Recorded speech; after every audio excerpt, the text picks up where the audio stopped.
Hi, it's David here, and thank you for coming on to my broadcast. What I want to do today is to share the commercial process that we went through with a website and website content for a client that was looking for a website called Encountering Him Dance Ministries.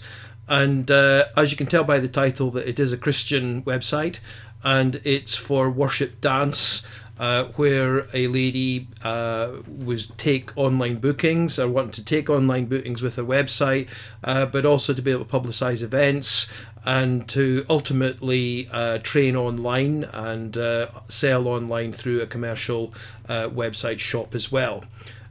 So the scope of the project that I was about to go on was quite wide in its breadth and depth, but also I was very much aware of the capabilities of the young lady who wanted to do the website, and as much as the collateral that she had was very limited, the products and services that she had were more aspirational than real, albeit that the founder of the charity had been and is a flag dancer, a very good flag dancer who's been performing for several years and fully intends to do so for many years into the future as well. An absolutely lovely lady, and what I want to do is to share with you the initial commercials that we went through and the document that I produced as a consequence of the discussions with the lady who owned this particular business. So without further ado, I'll just close down the website here that you can see, so I'll do that and bring over the actual file set that I had for this client and introduce you to the proposal. And I obviously don't want to share with you the details of the document in terms of the commercials, but I thought it would be quite useful to actually share with you the content of it so that you can actually get a feel for what you would get if you're looking for a fairly sophisticated website. So what we got here is a new website where the client was looking for a very broad and deep website in terms of functionality that I've mentioned earlier, and that's covered in the introduction. The design principles of this particular website were really did focus on what the requirements were, but how I would actually design and develop and share with the client the development of the website, the tools that I would use. For example, I would be using a website called Elementor Pro on WordPress CMS to design the website and run it. It's all about selecting the tools for the website, and in this case it was an event calendar, a learning management system, page builder, and WooCommerce. I go into areas such as looking at the various free options versus paid options, just so that I could demonstrate to the client that I've really done a thorough piece of work looking at what the options were to put into the actual website. The features of the website that the lady would have in terms of event calendar, online training, e-commerce, news blog facilities, all about call to action in terms of buttons, subscriptions, newsletters, how it would link to social media channels, the appropriate security to protect client data, but also the GDPR, etc. as well. How housekeeping would work to keep the WordPress and the plugins used in the website up to date, and how website performance would be maintained, how I would go into providing the hosting and the backup services, and various other things like emails and SSL, what have you. So that was very much reflected then in terms of the website structure, that the plugins would fall to earth as actual pages, sections within pages, what have you.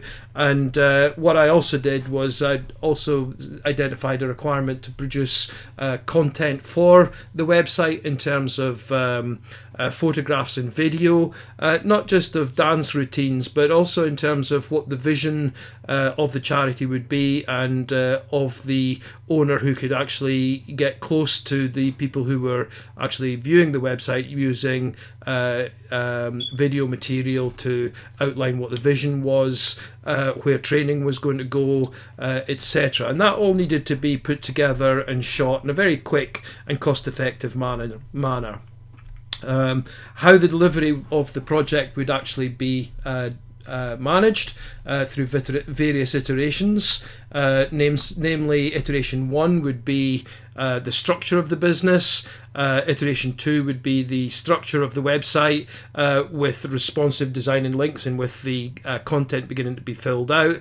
And finally, iteration 3 would be the testing and launching into the live environment, having put the whole website together. And obviously, we obviously hope to complete a website without any problems, but there will be a snagging period as well, where we can put things right that do crop up. And inevitably, there's going to be something spelt wrongly, or a fact that isn't just quite right.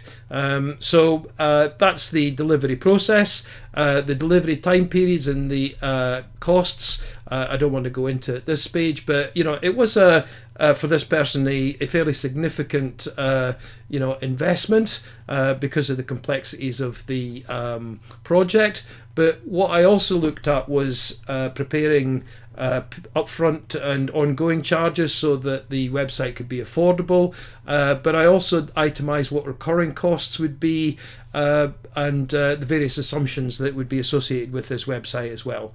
And part and parcel of that is, I'll just outline a few here, that the online training content would probably not be available at launch, as indeed would the ongoing selling of the merchandise. But the capability would going to be put in place as the design and the plugins, what have you, right from the very start, so that could be activated and trialed and tested as the content was beginning to come through. Video content delivered in the first instance by YouTube, but as training was going to be coming through progressively on video, I suggest that really we should have a dedicated video player and channel to be able to manage that, so that you could more aggressively be marketing products and services, and using that with direct marketing tools that would be appropriate, given a more sophisticated set of tools. But also, it's one thing putting the website in place, but really it's important to upgrade my Google business pages, Facebook, Instagram, and other social media platforms, so that the branding and the content would be aligned across all the online channels. And that would go as far as business cards, flyers, business documentation, etc. And part and parcel of the search optimization for the website is that we would look at establishing business on multiple directories. That would very much help with Google rankings, but pointing out really that this is going to take a long time, that it's outside the immediate scope to look at SEO in any great depth for the website from the start, but this is something that the charity owner really needed to get our mind through. But equally, it's one thing having all these tools and everything on the website, but it's really important to invest the time to learn and use tools such as calendar, learning management tools, to be able to put various programs together so that the training is good, that it is structured in a meaningful way. And it was my job to make sure that the tools were configured in such a manner that would be achievable and doable and readily accessible for the web owner. But because of the complexities of the project, that it's important to have that funding right from the very word go, and to have contingencies in your funding as well, so that if things don't work out in terms of content management and training, what have you, that professional support could be called in to be able to give that support as and when required. So the considerations that I put here is that mostly, consolidating what I've just said, that it, as a website, it does mark the beginning of an exciting phase in the development of a business. It'll create opportunities to establish the brand and services. But, this takes time. The webmaster really does require to learn new skills and put aside time to market and develop the website. And I think that's really the most important lesson that I've learned here.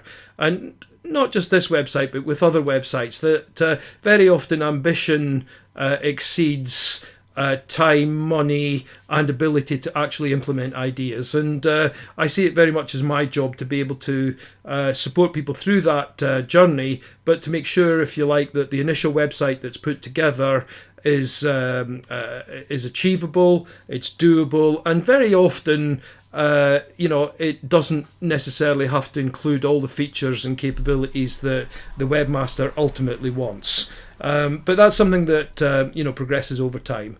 And clearly, we are looking at putting together a commitment to work together here. And, I do ask for an agreement to proceed with the project, once the costs, the deliverables, etc. has been agreed. So that's a very rough overview of a proposal for, I would suggest, a £1,500 to £2,000 plus project would receive in terms of a proposal.